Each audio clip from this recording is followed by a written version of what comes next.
ప్రతి అక్షరం ప్రజల పక్షం. HR9 న్యూస్ టీవీకి స్వాగతం, సుస్వాగతం.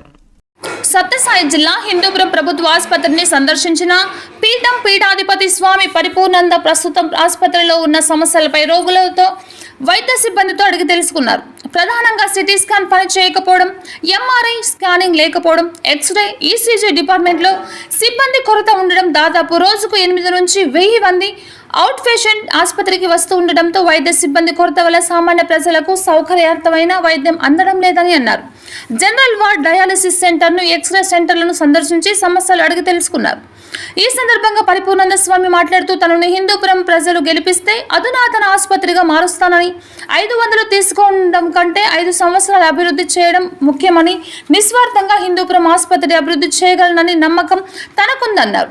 హిందూపురం అభివృద్ధి కొరకు సప్తపది అనే నినాదంతో ముందుకు పోతున్న స్వామీజీ మొదటి పాదంగా గణేష్ సరోవరం, రెండవ పాదంగా ఆసుపత్రి అభివృద్ధిపై తన మేనిఫెస్టో ఉంటుందన్నారు.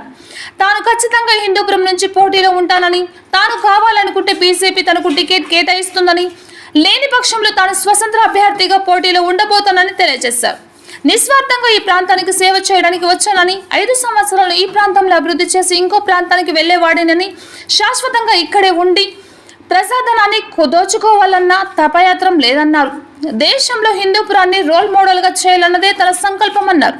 పార్టీ తరపున టికెట్ ప్రకటిస్తే పార్టీ సింబల్తో ముందుకు వెళ్తానని, లేని పక్షంలో స్వతంత్ర అభ్యర్థిగా పోటీ చేయబోతున్నామన్నారు. తాను ఏదైనా సంకల్పిస్తే దాన్ని నెరవేర్చేదాకా తన సంకల్పాన్ని మళ్లించదగ్గనన్నారు.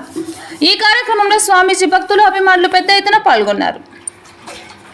దాన్ని మెయింటెనెన్స్ లేకుండా, దాన్ని ప్రతినిత్యము దాన్ని చూసుకునేటువంటి వసతి లేకుండా అది మూలన పడిపోయి 6 సంవత్సరాలు అయిపోయింది. కనీసం దాన్ని పట్టించుకునే నాదులు లేడు. తాళాలు వేసి పెట్టేశారు, దాన్ని మూసేసి పెట్టేశారు. అది పనిచేయట్లేదు. ఎవరికైనా ఇక్కడ ప్రతి వ్యక్తికి ఇక్కడికి వచ్చిన వాళ్ళకి సిటీ స్కాన్ చేయాలంటే మళ్ళీ బయటికి వెళ్ళాలి. అది సగటున ఒక పేదవాడిపైన, సామాన్యుడిపైన 2500 నుంచి 4000 వరకు ఖర్చు అవుతుంది.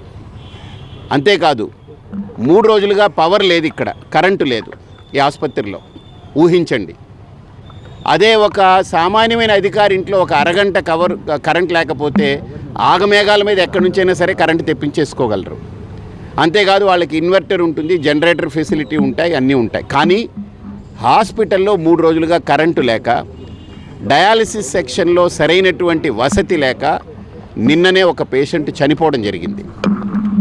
డాక్టర్ల యొక్క అందుబాటులో లేకపోవడం, డాక్టర్ల యొక్క కొరత, ఉన్న తక్కువపాటి డాక్టర్ల మీద అధిక ఒత్తిడి, అధిక శ్రమ. నాకు తెలిసి ఈ డాక్టర్లు కనుక ఇలాగనే వెళ్తే వీళ్ళు పేషెంట్లే ఇక్కడే జాయిన్ అయిపోవాల్సిన పరిస్థితి వస్తుంది. కాబట్టి ఇటువంటి ఇబ్బందికరమైన పరిస్థితుల్లో ఈరోజు నాయకులు కానీ, ప్రభుత్వం కానీ, అధికారులు కానీ ఇక్కడికి వచ్చి దీన్ని సక్రమంగా దీన్ని బాగు చేయాల్సిన పరిస్థితి. అలాగనే హాస్పిటల్లో పేషెంట్లు ఉన్నారు, పైన చెత్త ఊడిపోయింది, అంటే వాళ్ళ సీలింగ్ ఊడిపోయింది. ఏదైనా వర్షం పడుతున్నా ఇంకోటైనా వాళ్ళ నెత్తి మీదే పడుతుంటాయి. అలాగే ఇక్కడ ఎక్స్రే డిపార్ట్మెంటు, ECG డిపార్ట్మెంటు, దానికి వ్యక్తులే లేరు. వేరే డిపార్ట్మెంట్లో ఉన్న వాళ్ళు హడావుడిగా అక్కడికి రావాలి, పేషెంట్లను చూడాలి. అప్పటిదాకా పేషెంట్లు ఉదయం వస్తే సాయంత్రం దాకా వాళ్ళు అలోమని ఇక్కడ పడి ఉండాలి, ఇక్కడ తిండి తిప్పలు లేకుండా. కాబట్టి ప్రభుత్వ ఆసుపత్రి యొక్క వైనం ఇలా ఉంది. సప్తపదిలో భాగంగా నా 2వ అడుగు ఖచ్చితంగా ఇక్కడ గెలిచి వచ్చిన తర్వాత ఈ హాస్పిటల్ని ఏ రకంగా ఒక అభివృద్ధి పదంలో మనం తీసుకెళ్ళగలం, ఇక్కడ పూర్తి నిఘా పెట్టాలి. నాకు అనిపిస్తుంది ఇక్కడ ఒక నాయకుడు 5 సంవత్సరాల కాలం ఇక్కడే కనుక వెచ్చించగలిగితే, ప్రధాన భాగం ఇక్కడే వెచ్చించగలిగితే ప్రతి సమస్యకి పరిష్కారం చిటికల మీద జరుగుతుంది. కాబట్టి వాస్తవంగా ఇక్కడ ఇంకా అభివృద్ధి చేస్తున్నారు, ఇంకా కొన్ని ఎమర్జెన్సీ వార్డులన్నీ డెవలప్ చేస్తున్నామంటున్నారు. కానీ ఇవన్నీ ఎప్పటికవుతాయంటే ఇంకో సంవత్సరం అవుతాయి. ఈలోపు వచ్చే పేషెంట్లు అందరూ అనంతపురం వెళ్ళాలి లేదా బెంగళూరు పరిగెట్టాలి. ఈలోపు ఆ పేషెంట్ ఏమైనా కావచ్చు. అంతేకాదు 2,56,000 మంది జనాభా ఉన్నటువంటి ఈ హిందూపురం అసెంబ్లీ నియోజకవర్గానికి ఒకే ప్రభుత్వ ఆసుపత్రి, దాని వైనం ఇలా ఉంది, ఇలా ఏడ్చింది. ఎవరికి దిక్కు లేదు, మొక్కు లేదు. డాక్టర్లు కూడా ఎవరికి చెప్పుకోవాలో తెలియని పరిస్థితి. డాక్టర్ల యొక్క సంఖ్య చాలా తక్కువ. ఇక్కడ ప్రతిదానికి ఒక్కళ్ళే అన్నిటికీ పరిగెట్టాల్సిన పరిస్థితి. అంతేకాదు ప్రాథమిక చికిత్సా కేంద్రాలు ఇంతమందికి ఇన్ని ప్రాథమిక చికిత్సా కేంద్రాలు ఉండాలనేటువంటిది నమూనా ఉంది. అంటే ఒక 30,000 మందికైనా ఒక ప్రాథమిక చికిత్సా విభాగం ఉండాలని. అలాంటిది 7 ప్రాథమిక చికిత్సా విభాగాలు ఉన్నాయి ఈ నియోజకవర్గ పరిధిలో.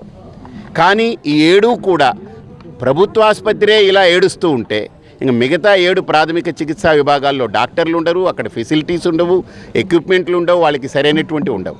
ఇక ఆశా వర్కర్లు ఉన్నారు, వాళ్ళందరూ గ్రామాల్లో తిరిగి ఆ మందులు కానీ ఆ కిట్లు కానీ ఇవ్వాలి అని అంటే వాళ్ళకు కూడా ఒక బాధ్యతాయుతంగా రెస్పాన్సిబిలిటీ తీసుకుని వాళ్ళకి ఇచ్చేటువంటి ఫెసిలిటీస్ లేవు. కాబట్టి ఇక్కడ జరిగేటువంటి వైఫల్యాలకి కేవలం నాయకులు, అధికారులు దీని బాధ్యత తీసుకోవాలి. అలాగే నిన్న అకారణంగా ఒక వ్యక్తి చనిపోవడానికి కారణం కరెంటు లేకపోవడం. ఊహించండి, మన భారతదేశం ఇంత స్థాయికి ఎదుగుతున్నాము, ఒక జనరల్ హాస్పిటల్లో కరెంటు లేక ఒక పేషెంట్ డయాలసిస్ వార్డులో చనిపోయాడు అంటే ఈ బాధ్యత 140 కోట్ల ప్రజలు కూడా ఈ బాధని భరించాల్సిందే. కాబట్టి తప్పకుండా